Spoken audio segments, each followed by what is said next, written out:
2019 Ecoboost Mustang 2.3 litre. Love it or hate it. Yeah, it's a Mustang, and yes, they should have a V8 engine in them, but you know, they sold a lot of these as well. So there is a little bit of a market for these things here in Australia, a lot bigger in the US, and it's probably mainly because there's a lot more people modifying them. And most people who probably buy the 2.3, the four-cylinder engine, probably aren't really overly that interested in modifying them either. But you know what? If you want to modify it and you want to get into it, we kind of have an option for you. So we've got basically a stage 1 package and a stage 2 package. This particular car is the stage 2, but a quick rundown on what the stage 1 would be if you were to get one from us. The stage 1 uses the Roush intake and then backed up with one of our custom remaps. We can also give certain features like trans brake and stuff like that on the remap, although we don't recommend it. We try to turn you away from that. We can do it, but once again, like, I'm not really a big fan of doing it. So, but they're making sort of good power. The stage 1 and stage 2 do make the same torque. And some people may say, well, why bother going with the stage 2? Well, the stage 2 makes a lot more power, so it makes like another 28 kilowatts in the top end, and it does make more torque earlier off the bottom and holds onto it, which I'll show you in the dyno sheet. But anyway, so this has got the Whipple mega cooler, they call it. So full size, unlike the other brands out there who do make them, and they are bigger.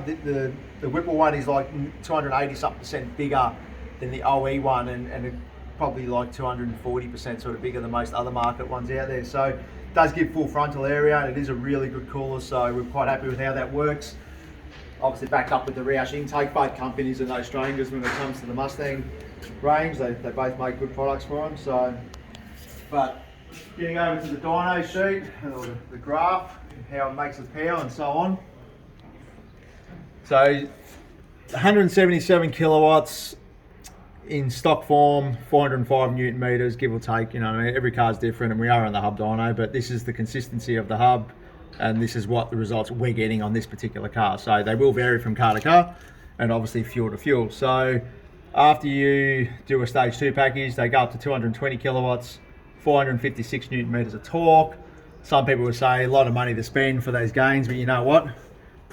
You only had that before, now you can have this, and it does make it a much more pleasant car to drive, and they are certainly a lot nicer. So this dotted line here, which runs down, is your torque line, and as you can see, you know, for up to 2800 RPM is 80 Newton meters more torque. Now that's your driving range. That's like pretty much getting out from a set of traffic lights and getting going. So although we make quite a lot up here, and if you look at the stock power from there to there, that's all good and well, but I really couldn't care less about that, because this for me is what gets me going. So this is what you feel when you drive it. This is when you're cruising down the street and you just sort of accelerate from a set of lights, or you go to overtake a car.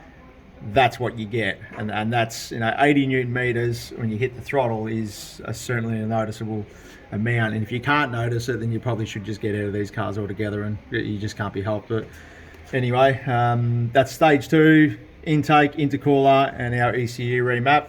2019 Ecoboost. If you got one of these things and you're Australia wide, we can do these remotely. Most of the parts we can pretty much ship them to you overseas, or not overseas, but interstate, and send you a tuning device which can obviously remap it. So, but yeah, thanks for watching, guys. Don't forget, click the subscribe button, like it, share it. Yeah, have a good day. Catch you later.